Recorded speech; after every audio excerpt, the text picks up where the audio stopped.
jamais grandi. Donc, quelque chose que tu vas lui dire, il est toujours accroché à ses amis d'enfance. À ces gars. Ah, voilà, ses amis, tout et tout. Ces gars sûrs. Voilà, donc la maturité, quel que soit ce qui va arriver dans le foyer, même s'il y a pas, même si au départ les finances c'est pas trop ça, mais dès que tu es mature, tu pourras rester à la maison, m'écouter, et puis ensemble on pourra construire quelque chose. Donc celui qui sera ouvert à toutes mes préoccupations et puis mes propositions aussi pour demain.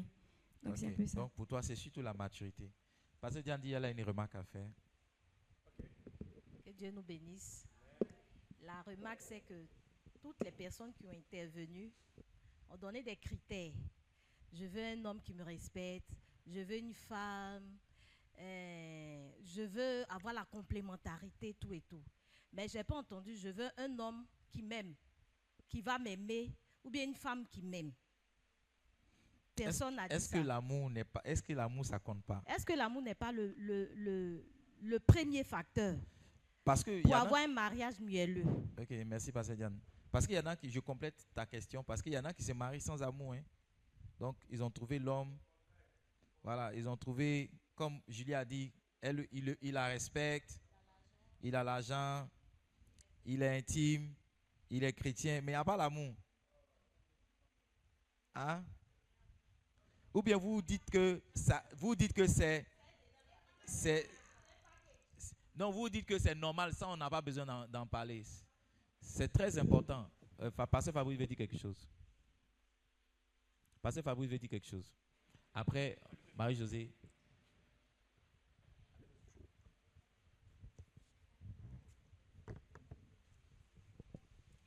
Alléluia.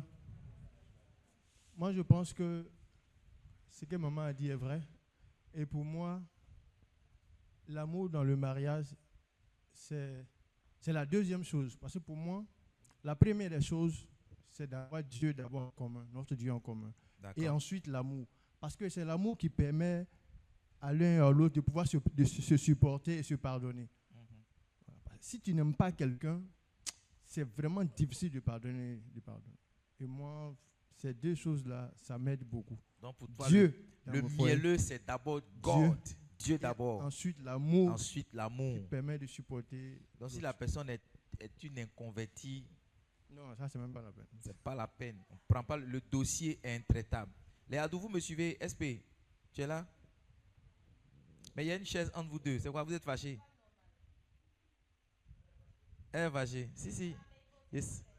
Je sais qu'elle est fâchée. Madame Meimbo, à l'école des mariages, à chacun s'assoit à côté de son mari. Hein? Meimbo, tu la mets à ta gauche, c'est ça, non? Ou bien elle aussi, elle est fâchée. Il dit, c'est quoi? Attends-moi, c'est le miel. Le sel, la saison du sel est passée. Amen. Alors, c'est très important. Charlotte, tu veux dire quelque chose? Tu es sans sourire là. Donnez le micro à Charlotte. Donc, Pasteur Fabio a dit, il faut God d'abord, Dieu d'abord, ensuite l'amour. Et l'amour est très important. Dans 1 Corinthiens chapitre 13, il nous parle des vertus de l'amour à partir du chapitre 1. Il dit, si je parle la langue des anges, que je fais, que je n'ai pas l'amour, je ne suis rien. Si je donne ma vie à tous les pauvres, que je n'ai pas l'amour, cela ne compte pas. Donc, c'est très important de s'aimer. Amen. L'amour, le critère de l'amour est très important parce que, ouais, beaucoup de nos parents se sont aimés sans amour. Ouais, à l'époque, nos parents, c'est l'amour, ils ne savent pas ce que ça veut dire. Voilà, on doit se mettre ensemble pour faire des enfants. D'accord? On se met ensemble, on a des enfants. Il y a des parents même qui ne se sont jamais embrassés sur la bouche, n'ont jamais fait bisous, ne peuvent pas faire bisous parce que ça, c'est pas. Voilà, monsieur, il doit chercher travail, il envoie madame faire manger, elle respecte son mari. Il y a le respect, mais il n'y a pas l'amour. Je ne sais pas si vous comprenez ce que vous êtes en train de dire. Donc, il n'y a pas le côté love, le côté romantique. Il y a les enfants, il y a à manger à la maison, on avance. Est-ce que vous me suivez? Parce que Diane dit elle a un témoignage et puis on va écouter Charlotte. Juste après ça, on va rentrer dans le module. C'est pour juste vous décontracter. Par rapport aux bisous, je connais un couple. Hein. La femme, elle a l'âge de ma maman. Ils se sont mariés il n'y a pas trop longtemps, peut-être 5 années en arrière, un truc comme ça. Maintenant, étant à la mairie, ils ont échangé les alliances. On dit maintenant à la femme de faire bisous. À son mari, elle fait comme... On dit, mais pourquoi? Elle dit, mais pourquoi elle va faire bisous à son mari? Son mari aussi dit non. Donc, on a rigolé le jour de la mairie. Et ma grand-mère à moi, quand on regarde la télé, que les gens s'embrassent, elle fait comme ça, c'est quoi tout ça là? Il a dit, donc toi, tu n'embrassais pas mon grand-père. Elle dit, on va foutre quoi ça? Alors, donc, ce que Pasteur Diane dit, c'est vrai. Donc, il y a des gens qui ne s'embrassent pas. Allô? Il y a des gens qui ne font pas le béco. Donc, ils ne sont pas dans le love. Et ils font les enfants, ils mangent, ils dorment. Ils construisent une maison. Ok, Charlotte, tu veux dire quelque chose?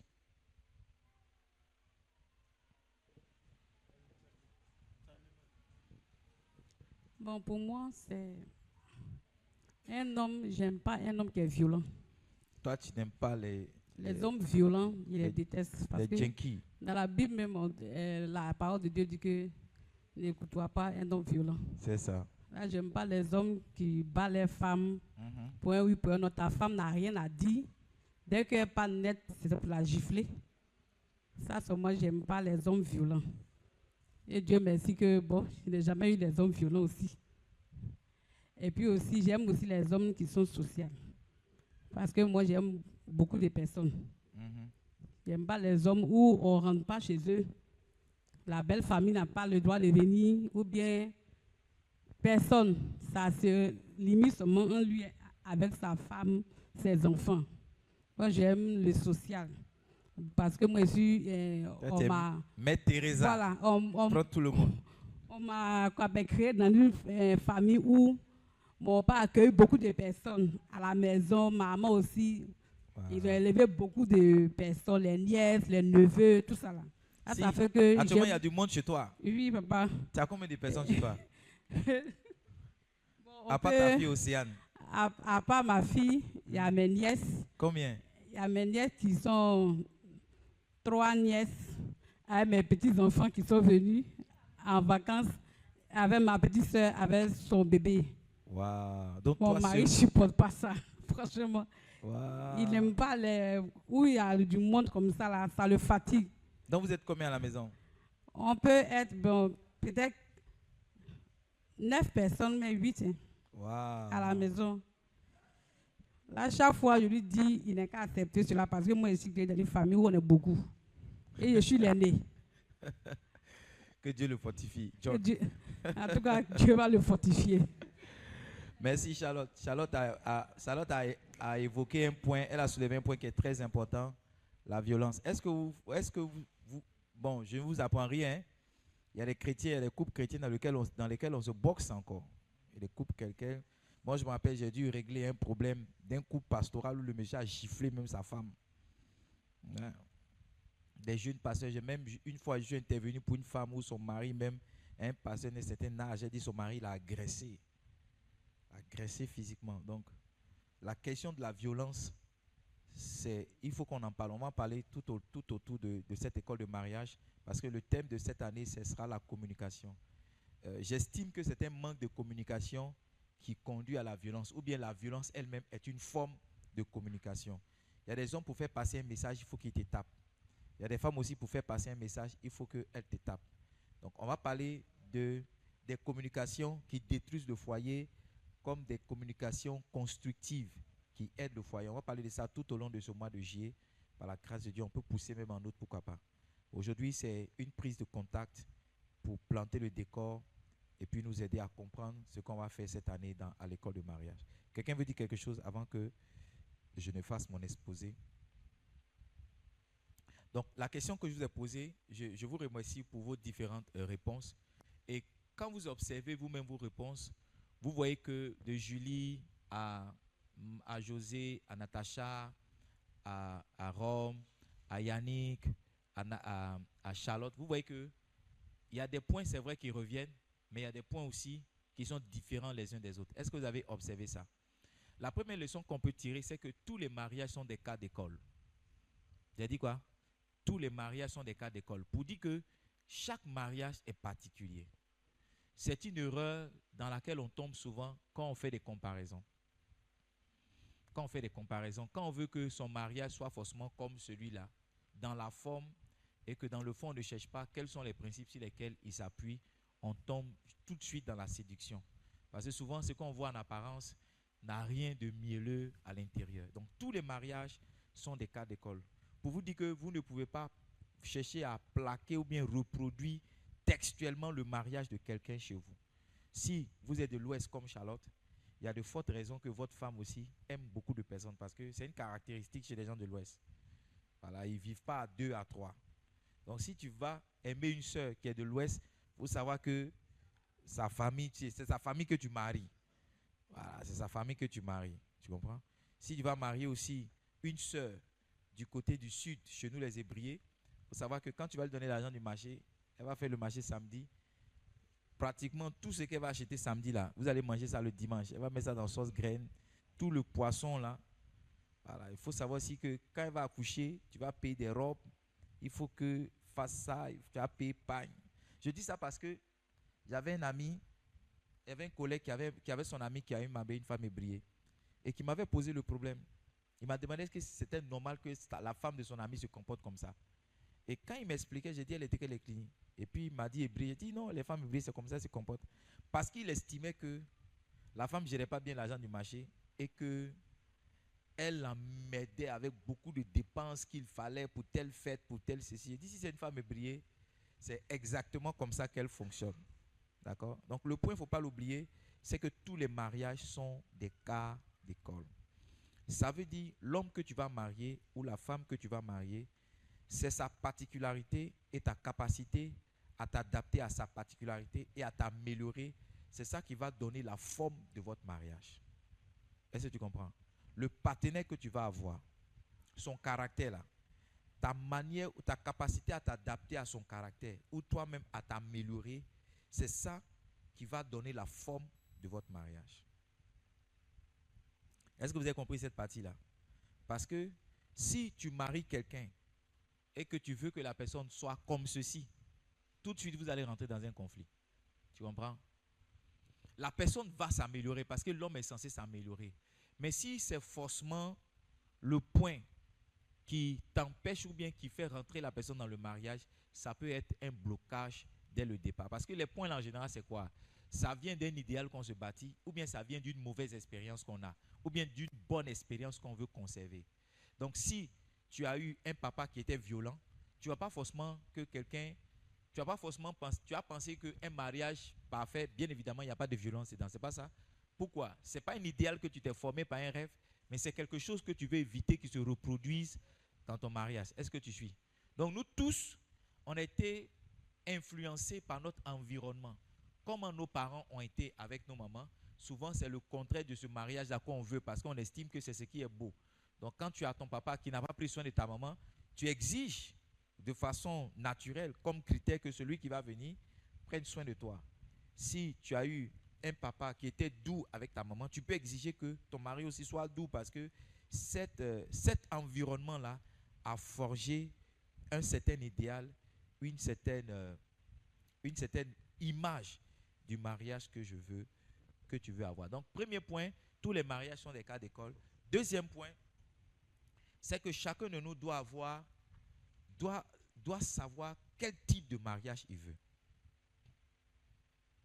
Est-ce que vous me suivez? Dès le départ, tu dois savoir, parce que je l'ai dit ici quand on parlait de la préparation, quand on se fixe un objectif, ça nous donne la projection.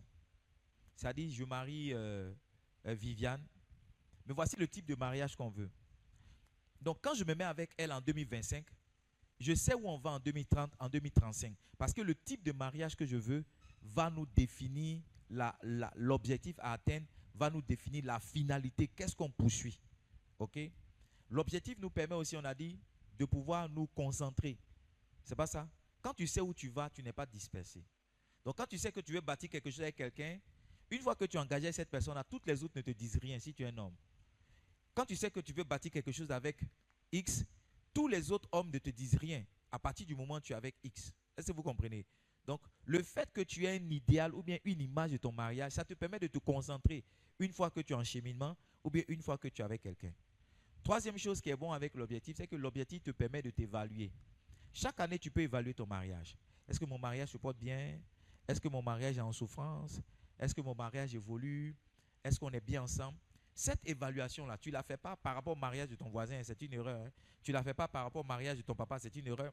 Tu la fais par rapport à l'idéal, à l'image que vous avez. Voici ce qu'on a dit qu'on allait bâtir ensemble. Est-ce qu'on se rapproche de ça ou bien on est loin de ça? Si on se rapproche de ça, ça veut dire qu'on a une note qui n'est pas mal. Si on s'éloigne de ça, ça veut dire qu'on n'est pas en train de construire, on est en train de se perdre. Notre relation n'est pas en train de marcher. Est-ce que vous comprenez? Donc c'est important que dès la base, vous sachiez quel type de mariage vous voulez parce que c'est ce que vous allez vous concentrer à bâtir une fois que vous serez à l'intérieur. Ok? Je ne vais pas parler de moi, mais bon, il faut que mon expérience vous aide. J'étais encore un jeune garçon et j'étais avec mes cousins et je leur disais, voici le type de mariage que j'aurai. Voici, pas forcément le type, la forme, d'accord? Parce que ça encore, c'est facultatif et c'est aléatoire.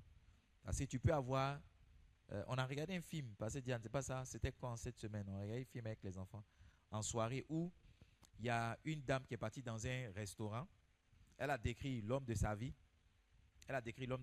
et puis elle est partie dans un restaurant, et puis de façon étrange, elle a rencontré l'homme de sa vie. Ça dit, il doit être comme ça, il doit être comme ceci, il doit être comme cela. Et puis, alors que, quand elle a rencontré le gars dans le restaurant, ils ne se sont pas parlé et le monsieur est parti. Donc, chaque jour, elle partait dans le restaurant dans l'espoir de rencontrer. Si une femme est fondée, elle va tourner autour de vous, hein, ça c'est clair. Ça, c'est un doc pour les célibataires qui sont là. Hein. Donc, elle venait chaque fois donner l'impression qu'elle voulait manger quelque chose dans le restaurant, mais en fait, elle venait dans l'espoir de rencontrer ce monsieur-là. Et puis, le tenancier du restaurant, lui, il a fini par tomber amoureux de la dame parce qu'il aimait, voilà, elle était bien. Donc, elle a écrit un journal, un article sur leur restaurant, mais elle, c'était l'homme de sa vie. Et puis, ce qui va encore rendre l'histoire plus belle, c'est que le monsieur va rénover son restaurant, donc il va faire une fête, il va inviter la dame. Et elle va inviter sa copine. Elle va dire, ah, est-ce que tu permets que ma copine vienne? Parce qu'elle veut brancher sa copine au monsieur qui est fan d'elle. Est-ce que vous me suivez? Elle veut brancher sa copine au monsieur qui est fan d'elle. Donc, dans la soirée, le monsieur qui est fan d'elle la regarde, mais elle ne le regarde pas. Et puis, étrangement, l'homme de sa vie rentre, il vient à la soirée. Le monsieur pour qui elle venait chaque fois dans le restaurant, il apparaît à la soirée. Elle ne se fait pas prier, elle débarque sur lui, elle se présente, tout. Elle-même, elle l'invite au restaurant. Normalement, c'est l'homme qui invite, mais elle l'invite au restaurant. Elle dit, est-ce qu'on ne peut pas continuer ça ailleurs? Est-ce qu'on ne peut pas se prendre un autre restaurant? Et puis, sa copine aussi finit par avoir un rendez-vous au restaurant avec le monsieur qui était fan d'elle. Est-ce que vous me suivez jusque-là? Vous me suivez jusque-là? Donc, elle a son rendez-vous avec l'homme de sa vie, l'homme de ses rêves. Quand ils vont manger, premier choc, c'est que le monsieur est compliqué. Donc, on prend les commandes. La carte du menu vient. La carte vient. On dit, qu'est-ce que vous mangez? Les steaks sont accompagnés de salades. Donc, lui dit, il veut le steak, mais non qu'à remplacer la salade par les frites. Si, c'était ça. Donc, qu'à remplacer, excusez-moi, le steak vient avec les frites. Merci, Pasteur Diane. Donc, lui dit, non, il ne veut pas les frites. Il veut la salade à la place. La dame, elle a dit, aïe, ça c'est quel garçon ça? Si. Et il dit, attention, le steak là, il ne faut pas que ça ait trop cuit. Tu connais les garçons comme ça, non? Souvent, c'est femmes qui sont comme ça, mais il y a garçons comme ça aussi. Hein. Il dit, non, le steak là, il ne faut pas, ça va être trop cuit, voilà. Donc, la femme là, elle a vu que le gars, André, il est joli pour rien, hein, que son affaire est trop compliquée. Maintenant, il mange. Vous êtes au restaurant. Tu es au restaurant avec une femme. Vous devez causer. Les deux ne causent pas. Ah, j'allais dire ça avec la fin. Donc, la question qu'elle pose, elle demande ton steak est comment? Il dit, c'est un peu dur. Dans ce cas, il se dit, mais c'est normal, puis c'est-à-dire, il ne faut pas ils vont faire cuire ça. Une viande qui n'est pas bien cuite, là, ça sera forcément dur. Donc, il dit, c'est un peu dur. Elle a vu que le monsieur était compliqué. Donc, ils étaient là, ils sont au restaurant, mais ils ne se parlent pas. Et vers la fin, lui prend la parole et dit, bon, tu sais, quand on s'invite au restaurant, c'est pour voir si le courant passe ou bien le courant ne passe pas. Donc, sur place, il a arrêté la relation. Il dit, je vois que toi et moi, ça ne passe pas. Donc, il faut que, voilà. Et il a demandé à partir. Il n'a même pas raccompagné la dame, il a demandé à partir. Quand la dame est partie, chez les Blancs, c'est celui qui invite qui paye. Comme c'est la dame qui l'a invité, donc il a laissé la dame payer la facture.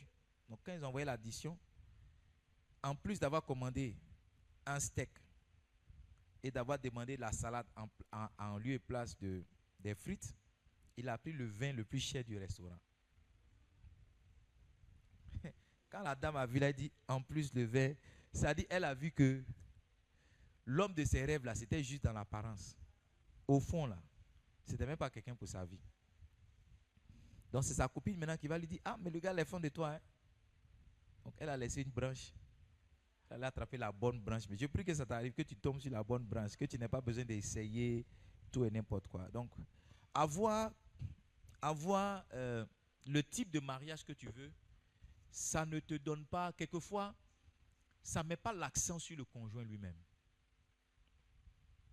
C'est vrai, les critères, je veux, comme Majo a dit, arriver un moment, c'est pas, je veux les gencives, je veux les faussettes, je veux ceci. Je ne sais pas si vous comprenez. Parce que souvent, quand on se base sur ça, quand on a ça, c'est maintenant après on réfléchit sur quelle forme on va donner à notre mariage. Et souvent, ça devient difficile. Parce que tu as rencontré un homme qui est beau, mais qui est violent. Ou bien tu as rencontré un homme qui est beau, mais qui est impuissant. Ou bien tu as rencontré un homme qui n'est pas beau, qui est voleur. Tu vois, tu as rencontré ce que tu voulais, mais tu n'as pas au préalable pensé à quelle forme aurait votre mariage. Et quand c'est comme ça, c'est le temps, les événements qui vous conduisent dans la forme. Je veux dire, le temps, les événements vous imposent une forme. Ce n'est pas vous qui courez vers un certain idéal, mais c'est les événements qui disent que votre mariage, là, il doit avoir la violence dedans, on doit se tromper dedans, on doit faire ceci, on doit voler, on doit faire ceci, on doit faire cela. Est-ce que vous me suivez?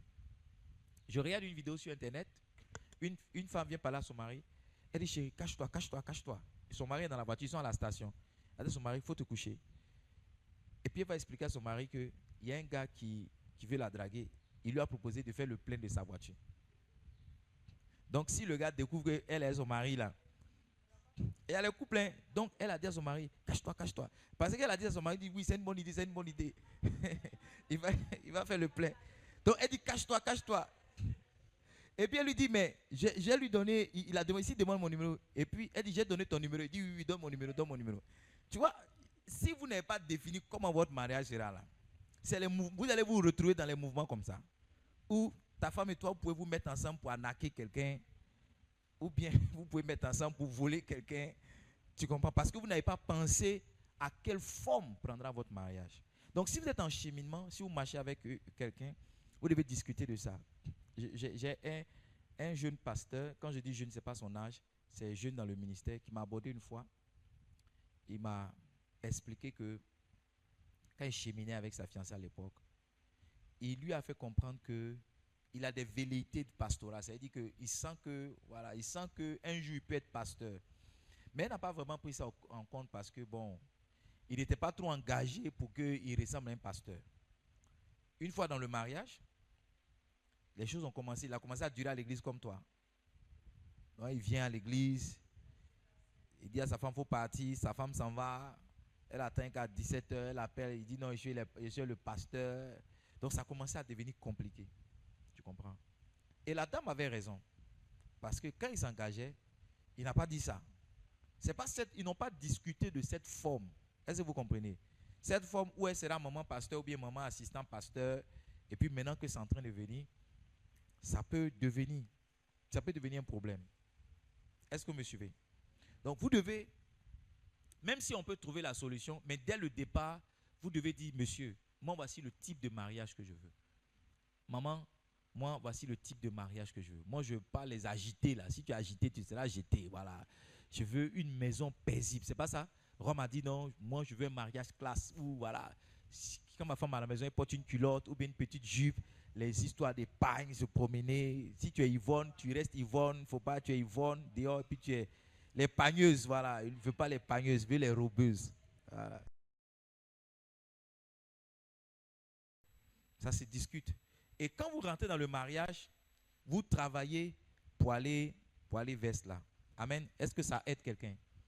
Et ça aide quelqu'un. Maintenant, si vous n'avez pas discuté de ça et que vous êtes dedans, ça vous demande, il faut de la maturité pour voir que vous êtes dans quelque chose, que si vous ne travaillez pas, ou bien vous ne revoyez pas, ça peut vous conduire à la pète.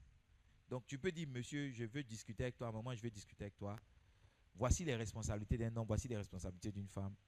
Je vois que notre mariage ne marche pas comme ça. Bon, on n'a pas peut-être vu l'importance au départ, mais aujourd'hui, voici ce que ça nous crée. Qu'est-ce qu'on peut faire? Et vous asseyez en toute responsabilité, maintenant pour donner la forme de votre mariage. OK? Mon épouse et moi, on s'est assis.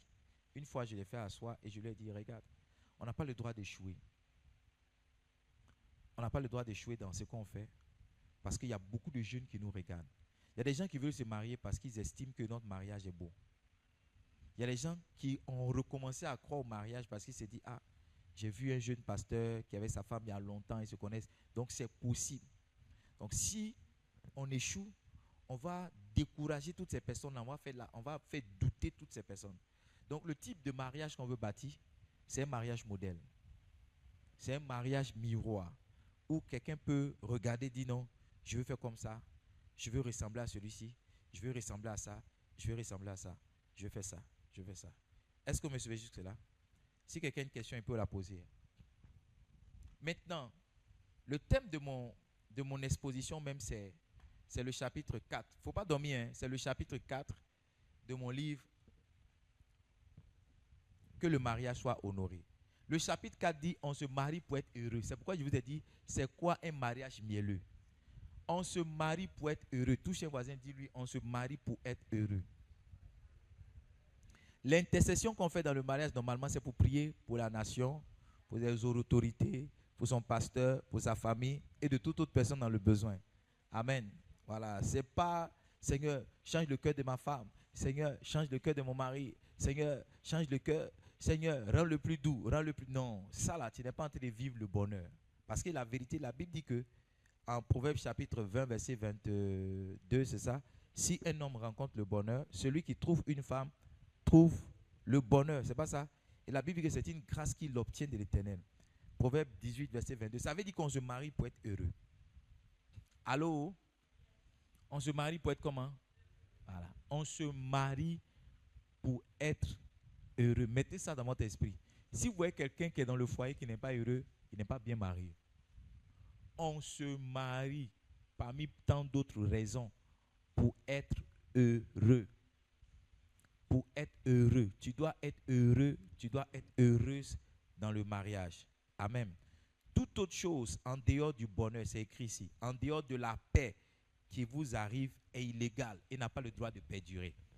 Donc si tu ne connais pas la joie dans ton bonheur, la joie dans ton mariage, tu ne connais pas la paix dans ton mariage, ce qui arrive là, c'est illégal, c'est illégitime. Dieu ne veut pas ça pour toi. Est-ce que vous me suivez? Donc si dans ton mariage, il n'y a pas le bonheur, il n'y a pas la paix, ce qu'il y a là, ce n'est pas la volonté de Dieu. Je te le dis, pourquoi?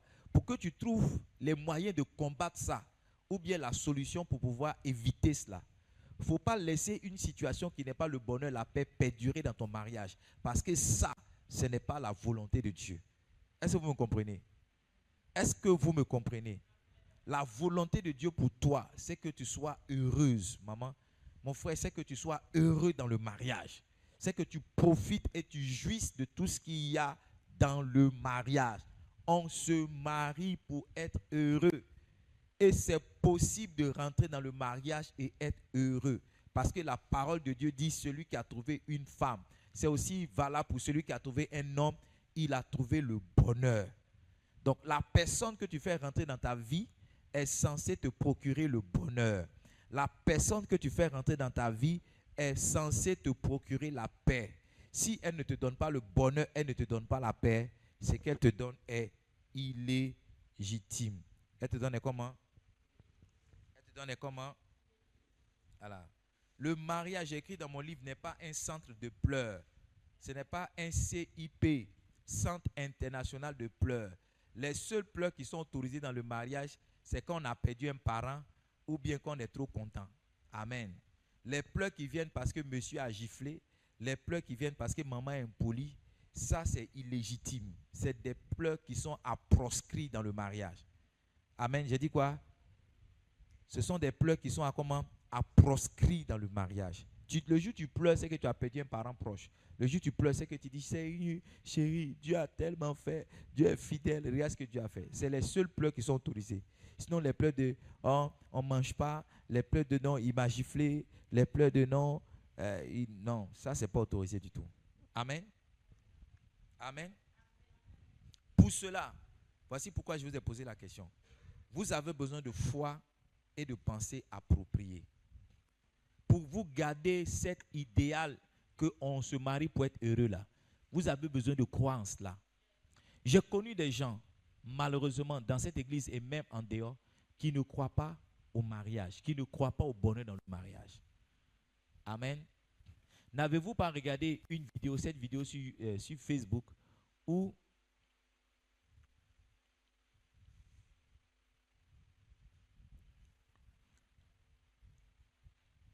on a appelé des hommes pour prendre le bouquet de la mariée? D'accord? Donc la mariée devait lancer son bouquet, mais c'était des hommes qui étaient les candidats. Quand elle a lancé le bouquet, tous les hommes ont fui. Il y a des gens, quand tu dis mariage, ils disent Pourquoi? Parce qu'ils ne croient pas. Tu vois, c'est parce que les gens ne croient pas au mariage qu'on dit que quand quelqu'un s'est marié, il s'est mis la corde au cou. Quand on dit que quelqu'un s'est mis la corde au cou, ça veut dire qu'il est en train de se suicider, il est en train de se tuer. Ça, c'est une mauvaise perception du mariage. C'est une mauvaise appréhension du mariage. Et mon objectif ce matin, c'est essayer de vous donner une bonne perception, une bonne approche. Touche un voisin, dis-lui, c'est possible qu'on se marie et qu'on soit heureux.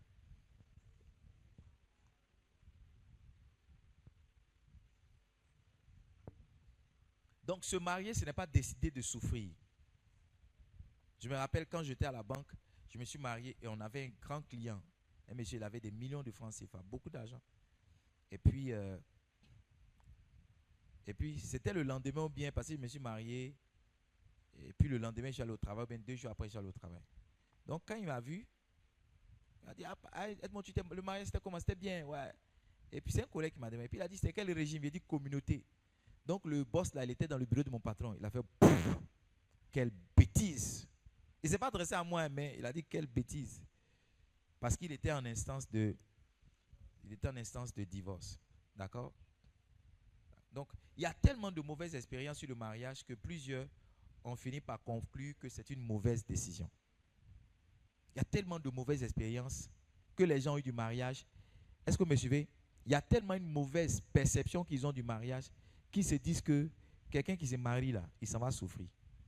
Yes. Quand mon épouse est rentrée dans la salle de la mairie, il y a quelqu'un qui a dit, mais ce sont des enfants. C'est-à-dire, il était tellement dépassé. Il dit, mais ce sont des enfants. En d'autres termes, ils sont en train de faire quelque chose pour lequel ils n'ont pas l'âge. Ça les dépasse. Pourquoi? Parce que dans l'idéal de certaines personnes, se marier là, c'est pour les vieux. Se marier, c'est pour les gens d'une certaine catégorie. Ce n'est pas vrai. L'âge du mariage, c'est l'âge de la maturité. Si tu as 21 ans, tu peux te marier. Comme quelqu'un a dit là, l'un des ingrédients principaux, c'est d'avoir la maturité, la responsabilité, être capable d'assumer ton choix de te marier. Amen. Sachez que l'expérience des autres n'est pas votre expérience. Amen. Voilà. Je vous dis ça pour vous aider à croire au mariage. Donc tu peux avoir ta maman qui a fait 3 mariages, ça n'a pas marché. Il ne faut pas croire que forcément tu feras 2 mariages. Amen. J'ai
venu très tôt. Et pendant que j'étais assis là et que j'attendais mes amis, une jeune dame est venue. Je vais faire une confidence. Hein. Moi, c'est quand je me suis marié que les jeunes filles ont commencé à être très fans de moi. Il y a une jeune fille, elle m'a trouvé étrange que je sois jeune comme ça, que je me sois marié.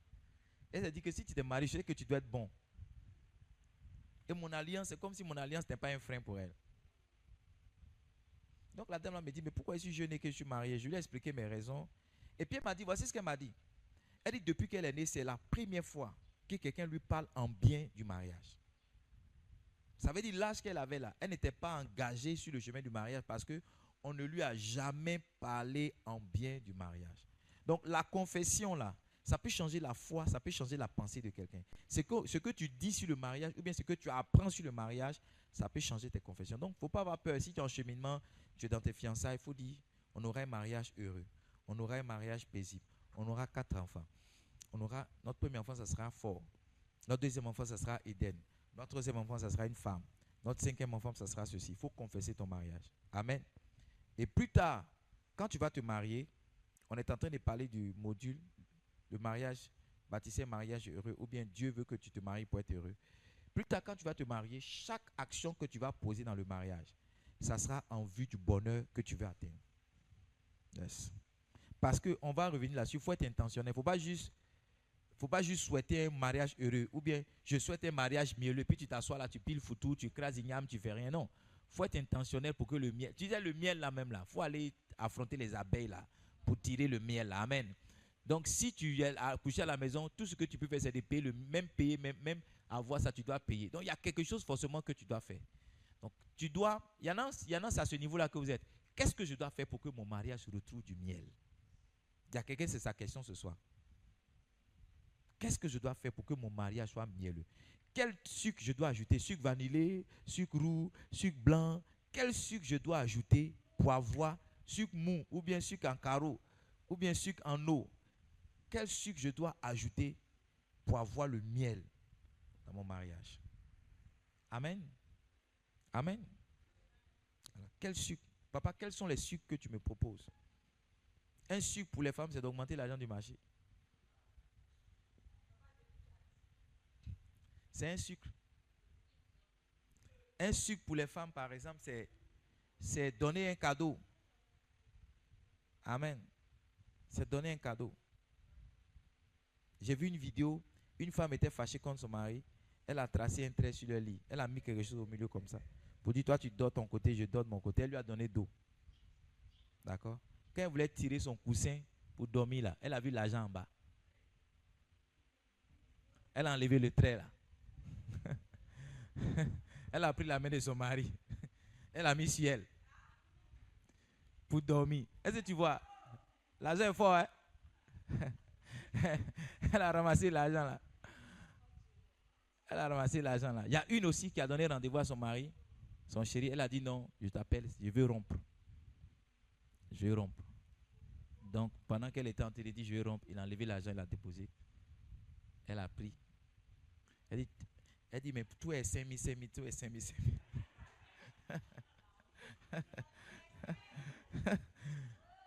Et puis elle dit, toi, quand tes amis trompent les femmes, ils se cachent toi-même, il faut te cacher un peu. Tu vois, ça c'est un sucre par exemple. Tu vois, non? Elle dit, c'est qu'elle sucre, on s'appelle. Elle est partie. Tu vois, il n'y a plus rupture. Le sucre est venu. Elle a bu un bon miel. Elle a été restaurée. Mais il y a d'autres choses. Il y en a peut-être, c'est... Voilà, il y en a, c'est se parler, il y en a, c'est les honorer.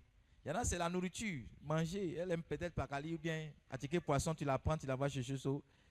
Tu prends le poisson que tu veux. Prends poisson 10 000. Un coca, après ça, là. Restaurer. Amen. Donc, voici ce que je voulais vous enseigner dans ce premier cours de mariage. On se marie pour être comment? Pour être heureux. C'est possible d'avoir la joie et la paix dans son mariage. Ça commence d'abord par avoir un idéal, par avoir un rêve. On se construit son rêve d'abord. Voici le type de mariage que je veux. Je veux un homme qui m'aime. Je veux un homme respectueux. Je veux un mariage où on mange à table, où c'est pas où les enfants mangent à la cuisine, et puis les parents, papa lui seul, il a sa table de roi là-bas, il a sa petite table, et puis on le sert.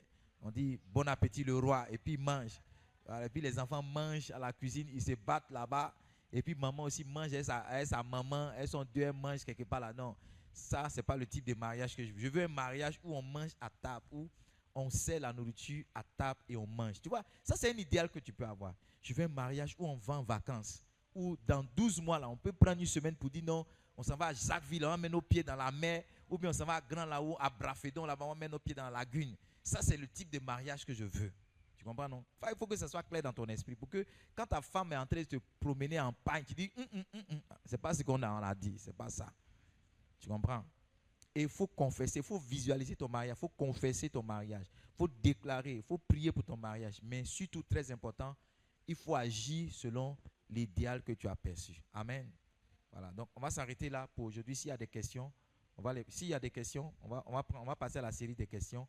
Mais mon exposé aujourd'hui, c'était pour vous dire qu'il est possible d'être heureux. Pasteur Diane, c'est pas ça? Il est possible d'avoir... Un jour, ma femme était avec sa cousine. Et puis, je me suis fâché. Et puis, elle dit, hé, Edmond, tu te fâches aussi. J'ai dit, pourquoi? Je n'ai pas dit pourquoi. Elle dit, mais nous, on veut te ressembler. Ta femme et vous, on veut vous ressembler. Toi, tu te fâches aussi. J'ai dit, oui, elle me fâche aussi. Voilà. Pour dire que ça, la grande soeur de ma femme même a vu ce qu'on est. Et puis, elle a dit, non. On peut se marier et puis être heureux. Parce que Edmond et puis sa femme là, vraiment les manières de faire là, ça nous intéresse. Amen. Que Dieu nous bénisse. On va prendre les questions. On a 20 minutes pour finir. Qui est-ce qui a été béni? Qui est-ce que ça a intéressé? Qui a appris quelque chose? On se marie pour être heureux. Hein, Kéran, tu as appris quelque chose? On se marie pour être heureux. Si. Les questions? Oui, on peut prendre les questions. Ou bien on paye pour filmer. On ne paye pas pour filmer. Il y a un jeune marié. Parce que tu as dit, il y a un jeune marié. Il va nous donner son expérience. Tu parles de qui? Le plus jeune. Ok, Julie, pose ta question. Ma question, j'ai deux questions. Mais oui, vas-y, pose tes questions. La première question est, quels sont les fondements indispensables pour un bon mariage? Ok, une belle question. Deuxième question, c'est quoi? La seconde question, c'est comment s'aimer sans se juger? Comment s'aimer sans se juger? Waouh, ça c'est une bonne question. Ça c'est une bonne question. Je vais répondre à la deuxième question. Et la première question, c'est l'objet de tout un séminaire. Bon, c'est l'objet de tout un exposé, par la grâce de Dieu, qu'on va avoir la semaine prochaine. Amen. Comment s'aimer sans juger? En fait, le véritable amour bannit le jugement. Donc, si quelqu'un t'aime vraiment, il ne va pas te juger. Donc, tu dois voir le jugement même comme une insuffisance dans l'amour de quelqu'un. Est-ce que vous me suivez? Parce que tu sais, quand tu aimes une femme, quand c'est une bonne femme, elle veut te confesser son passé. La réaction que tu as, tu dis, ça ne m'intéresse pas. C'est pas vrai? Quand tu es un bon homme aussi, il veut te confesser son passé. C'est vrai, c'est bien de connaître le passé, mais la première réaction que tu veux, c'est ça ne m'intéresse pas. Pourquoi? Parce que tu l'aimes au point que tu ne veux pas. Voilà, tu l'aimes comme ça. Tu ne veux pas juger. Oui, le véritable amour bannit le jugement. Le véritable amour bannit le jugement. C'est pourquoi Dieu, pour nous juger, il est obligé de nous confronter à sa parole. Vous savez que Dieu ne va pas nous juger. Hein? C'est sa parole qui va nous juger. Parce que Dieu nous aime trop pour nous juger. Il ne peut pas nous juger. Donc, il va nous laisser avec sa parole pour dire, voici ta vie, voici ce que la Bible dit. Est-ce que tu as marché en conformité? Point. Voilà. Souvent même, le trop plein d'amour que tu as pour tes enfants, ça fait que quand il y a certains problèmes, tu appelles d'autres personnes pour parler. Parce que l'amour que tu as pour tes enfants, ça ne te conduit pas jusqu'à un certain niveau de jugement. Même quand on dit que ton enfant est comme ceci, tu ne vois pas. Ton enfant, c'est un voleur. Tu dis quel voleur? Tu fais parler avec les gens. Jusqu'à ce que peut-être un jour un scandale arrive. Parce que le véritable amour, ma fille, bannit le jugement. Donc si tu vois quelqu'un qui t'aime, qui te reproche beaucoup de choses, il a un idéal. Il veut te mettre dans un idéal, sinon profondément il ne t'aime pas. Parce qu'on aime avec les insuffisances, on aime avec les défauts, on aime avec les problèmes. Voilà. Il y a des gens qui ont dit qu'ils vont marier des gens qui ont 2 mètres, mais à la fin on va marier 2 mètres. Hein. Parce que où ton cœur t'envoie, là, c'est là-bas que tu t'en vas. Hein? Amen. Il y a des femmes qui ont dit qu'elles vont marier, elles ne veulent pas quelqu'un qui fume. Moi, je ne veux pas les fumeurs, mais elles ont pris des volcans. Si. Nous, on avait une petite tante là, elle nous embrouillait. Mes cousins là, quand mes cousins là viennent, ils ont été fumés là. Elle dit, moi, je n'aime pas les fumeurs. Je ne vais pas marier un fumeur. Et puis un jour, on dit la soeur, la tante là s'est mariée. Le gars débarque à une grosse voiture, il descend à une grosse cigarette. Donc tout le monde se regarde pour dire, mais c'est pas ma maman qui dit, elle n'aime pas les fumeurs là. Où ton cœur t'envoie là? Il t'envoie, hein? C'est pourquoi il faut essayer de régler ton cœur, parce que ton cœur peut t'envoyer où tu n'as jamais imaginé que tu pouvais arriver. Voilà, donc, ma fille, le véritable amour bannit le jugement. Voilà. Maintenant, si vous êtes dedans que vous jugez, je vous partagerai cette clé qui est, pas la clé du pardon, parce que c'est difficile de pardonner plusieurs fois, mais la clé de la... Tu comprends? Quelque chose que tu tolères, c'est plus une faute pour toi. Donc si la personne crie beaucoup, ça peut être une faute pour toi que quelqu'un crie beaucoup. Mais si tu tolères les cris, quand elle va crier, c'est plus, ça ne t'affecte plus, tu vas plus. C'est les gens qui ont dit ta femme crie sur toi, et tu as dit, vas-y toi, quelque chose que tu tolères, c'est plus une faute. Voilà, c'est plus une faute. Maintenant pour tolérer, c'est de trouver des excuses. On tolère quelqu'un quand on trouve des excuses. Donc quand on veut tolérer un enfant, on dit, c'est un enfant, c'est pas ce qu'il fait. Laissez-le. Voilà, tu peux dire, elle est bêtée. Les bêtés crient beaucoup, donc il faut laisser, elle est bêtée. Quand ta femme crie sur toi, oui, c'est les bêtés. Oh. Tu comprends, non? Voilà, tu es en train de tolérer quelque chose qui est un jugement. C'est ton voisin qui te dit ta femme crie, une femme ne doit pas crier. Maintenant, toi, ce n'est plus une faute pour toi parce que tu tolères. Et l'excuse que tu lui as trouvée, c'est qu'elle est bêtée. Les bêtés, on sent chaud. Voilà, mais tu peux dire que ma femme, sa voix est cassée ou bien la voix des garçons. Non, elle crie, c'est pas elle la voix des garçons. Ma femme, c'est comme ça. Elle la voix des garçons. Et puis c'est fini. Ce qui devait être une faute parce que tu l'aimes, tu tolères et c'est plus une faute, c'est plus un problème dans le foyer. Lui, une grande clé dans le foyer, c'est la tolérance. La tolérance. Ok. Je garde ta seconde question. Quels sont les principes pour un mariage heureux? C'est ça, non? Il faut lire le livre. Ok. Quelqu'un d'autre veut poser une question? Oui. Donatien.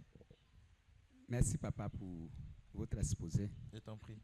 Ça vient corriger beaucoup de choses dans nos couples. Tout à l'heure, on a dit un mariage heureux, on a cité beaucoup de choses. C'est l'idéal pour tout le monde.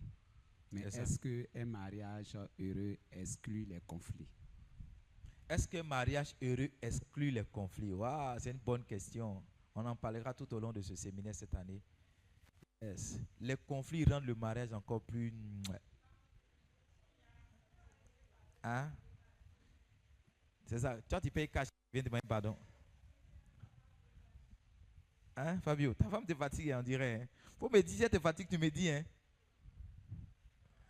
Donc, en fait, les conflits, vous savez, les conflits sont une opportunité de croissance. Il faut écrire ça. Les conflits sont une opportunité de croissance pour les gens qui sont matures. Quand un problème arrive entre vous, ça vous donne la possibilité de grandir. Pour ceux qui ont déjà un idéal, qui sont en train de bâtir. Mais ceux qui n'ont pas un idéal, là, c'est bafou, comme on dit. Ils se bafouent en même temps.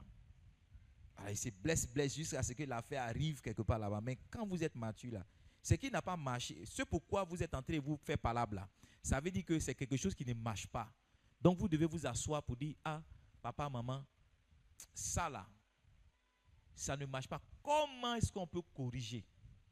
Donc, le conflit vient vous aider à vous améliorer. Le conflit vient vous dire qu'il y a quelque chose qui ne marche pas bien de vous. Il y a quelque chose que vous n'avez pas bien cerné. Il y a quelque chose que vous n'avez pas bien appliqué. Donc, on peut vivre un mariage heureux tout en ayant des conflits.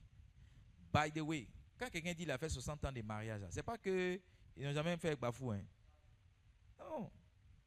Avec Pasteur Nadège, on parlait d'un couple qui a 30 ans de mariage bientôt. Mais on était en train de dire, je lui disais que ceux-là, ils ne vont jamais se séparer. Parce que si 30 ans, ils ont vécu dans Palabre, ce n'est pas maintenant qu'ils sont vieux, là, ils vont se séparer. Voilà. Donc, les conflits sont inévitables. Les conflits sont... On peut éviter le maximum, mais il y a toujours... Je veux dire, quelle que soit la disposition qu'on prend, il y a toujours quelque chose qui va venir. Mais on ne s'arrête pas sur un conflit. On se donne la possibilité de grandir. Voilà. Moi, souvent, il m'ambiance, c'est ma femme. Hein. Mais souvent, il dit à mes gars, il dit à mes enfants, si on s'ambiance, ce n'est pas parce qu'on ne s'aime pas. Ne mélangez pas ça. On s'ambiance parce qu'on ne s'entend pas sur certaines choses.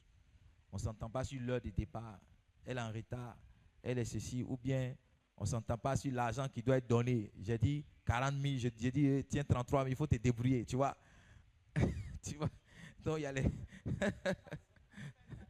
il y a les bafous, tu vois, il y a les trucs. Tu comprends, non?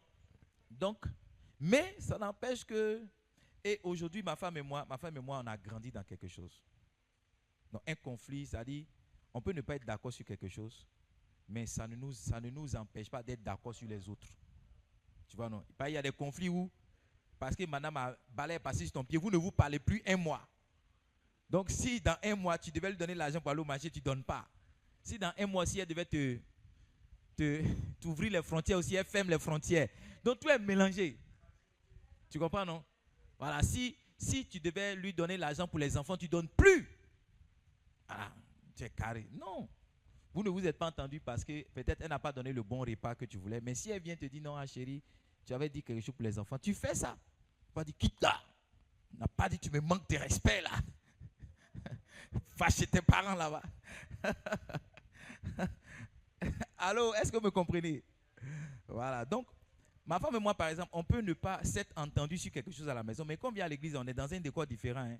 Ce n'est pas qu'on joue un jeu, mais la maturité fait que on doit s'entendre. Puisque, voilà, elle va faire une petite exhortation. Elle va venir me parler pour dire, il y a telle chose à faire, ou bien elle va me dire, lui, il a le problème. Tu vas venir expliquer le problème à maman, et puis elle va dire, déjà, la peut fâcher contre moi, oh. Toi, mais il faut partir, oh. Est-ce que tu vois que ça a du sens? Ça va du sens, tu vois, non? Et puis, qu'est-ce qui a fait fâcher même?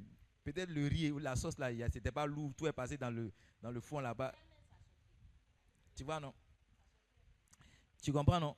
Donc, tu dois avoir la maturité pour ne pas t'arrêter sur un conflit. Regarde mon écran, tu dois avoir la maturité pour dire non, on ne doit pas s'arrêter sur un conflit.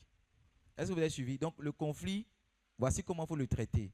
Il faut prendre le conflit comme, c'est bon, c'est venu. Il faut prendre le conflit comme une opportunité de croissance et il ne faut pas laisser un conflit tout gâter. Est-ce que vous me suivez? Voilà. Voilà, il ne faut pas aussi le temps. Il y a des gens qui sont en conflit 1 mois, 2 mois, 3 mois. Je ne sais pas comment vous faites pour vivre. Hein. Moi, je ne peux pas faire 24 heures, je suis fâché avec ma femme. Non. Vous ne vous parlez pas. Vous ne vous saluez pas. Ah, c'est comment vous vivez? C'est contraire. Non. Regarde, même si vous êtes en conflit, même si tu es fâché contre ta femme, tu dois dire bonjour chérie. Même si tu es trop fâché, tu peux dire bonjour Diane. Au moins tu as dit bonjour. Mais il y a des gens qui font Maintenant, elle aussi, comme elle estime que tu ne l'as pas salué comme tu l'as salué d'habitude, elle ne répond pas. Donc vous êtes dans la maison. Amen. Donc, pasteur Donatien, tu as compris? C'est toi qui as posé la question, non? Il y a forcément des conflits dans les mariages. Hein? Donc, nous, on ne va pas vous cacher, hein, on n'est pas un couple qui n'a pas de conflit. Hein?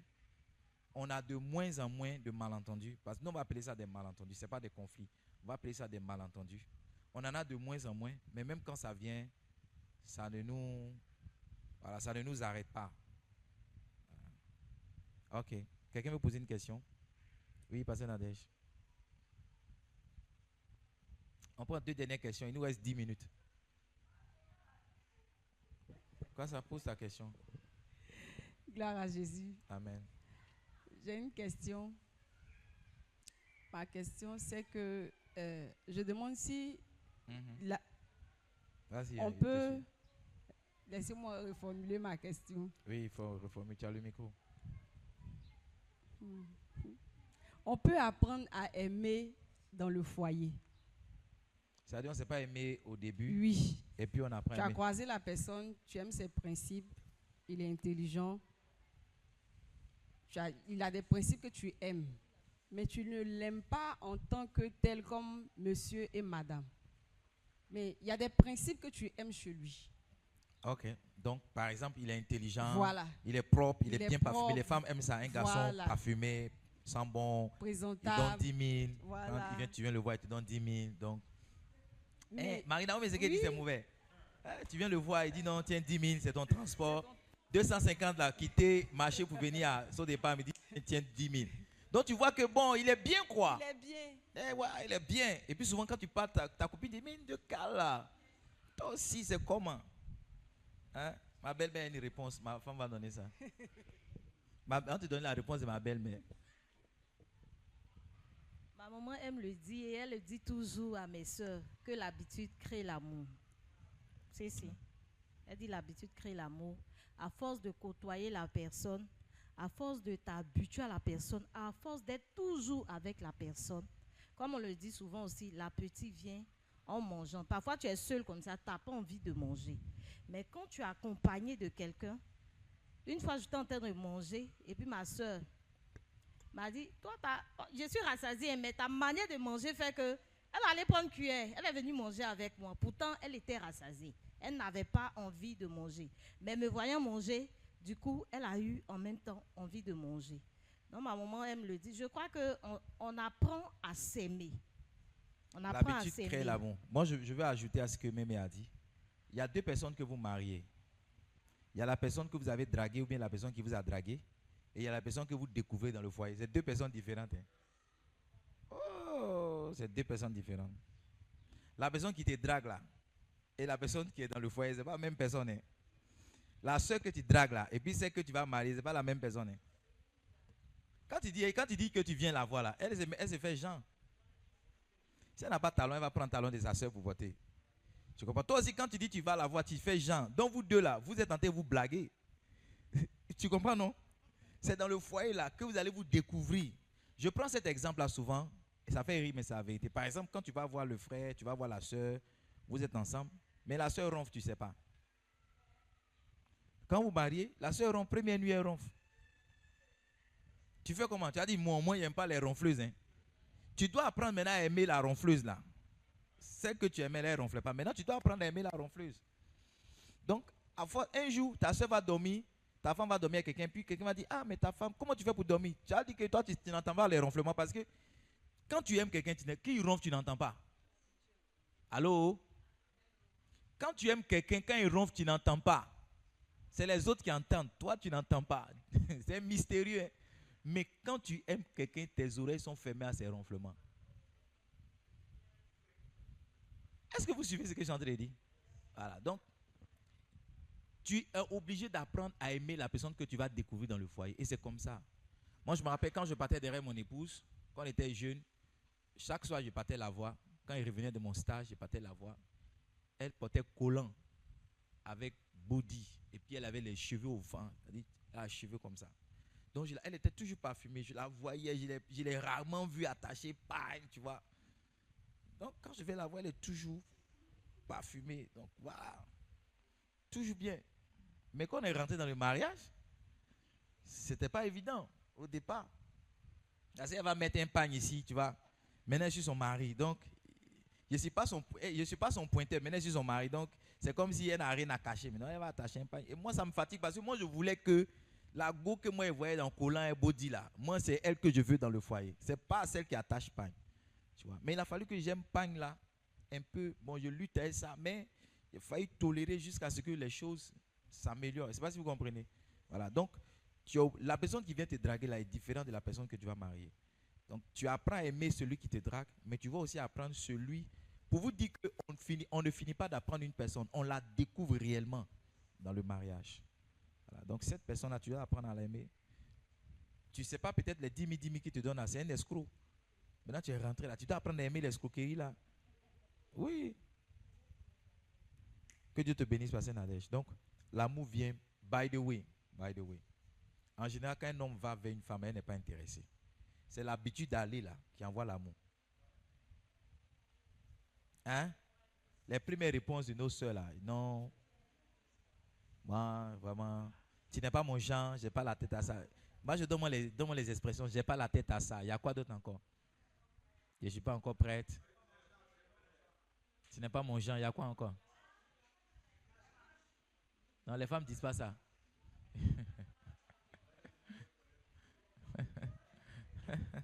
Donc, tu vois, à force d'aller là, un jour, elle dit, bon, on va essayer. Je ne sais pas à qui on a déjà dit ça, on va essayer. On va essayer la relation pour voir. C'est dans ça pour toi à marcher. Quand elle dit qu'on va essayer, elle dit qu'elle commence à s'intéresser. Maintenant, c'est dans l'essai, là, elle te valide. Tu comprends? Ensuite, donc, une femme même, là, quand tu vas vers elle, là, souvent, elle n'est pas intéressée. Il y a des femmes, Elle ne sait même pas comment le mari, le gars l'a eu. C'est le fait d'aller là, tous les jours. Bonjour bébé, bonjour chérie, tu as mangé, je t'envoie un biscuit, je t'envoie un 10 000. Tiens, 10 000, il faut donner à ta maman. Tiens, un pain, il s'est fait des mecs tous les jours, 1 an, 2 ans. C'est dans ça, un jour, la soeur dit, il y a quelqu'un qui a dragué sa femme ici 2 ans, il ne sait pas c'était qui. C'est pas ici. C'est Taï. Non, Taï, c'est pas lui. Hein? Passer donation aussi. Qui c'est toi, Passer Fabrice? Qui a fait 2 ans sur ta femme là? Hein? Passer Marcel. Passer Marcel. Il y a qui encore? Donc. Voilà, M. Bossou, si. Sa femme dit qu'elle ne voulait pas. Elle dit en plus, c'est un béninois. À son mariage, c'est ce qu'elle a dit. Elle dit qu'elle ne veut pas béninois. Mais elle est heureuse. Elle dit en plus. Elle dit c'est qui ce gars-là? Toi, tu vas me marier. Vous n'étiez pas à son mariage, mais quand elle rendait le témoin, c'est comme si elle rabaissait son mari. Elle dit, mais lui là, que ses soeurs l'encourageaient. Elle dit, lui là. Non. Et puis elle dit, en plus, c'est un béninois. Je ne veux pas Bénin. Mais aujourd'hui, là, je ne veux pas Bénin et Mario. Elle a mis béninois à la maison là-bas. Amen. Donc, l'habitude crée l'amour. J'aime ça. Quelqu'un veut dire quelque chose? Une dernière question, il nous reste 5 minutes. Quelqu'un veut poser une question? Moi, je vais vous poser une question. Je vais vous donner un exercice à faire. S'il n'y a pas de question, je vais vous donner un exercice à faire. Qu'est-ce que vous pensez, pour ceux qui sont mariés, qu'est-ce que vous pensez que vous devez faire pour que votre couple soit encore plus sucré? Ceux qui sont mariés. Allez faire cet exercice-là. Allez faire cet exercice.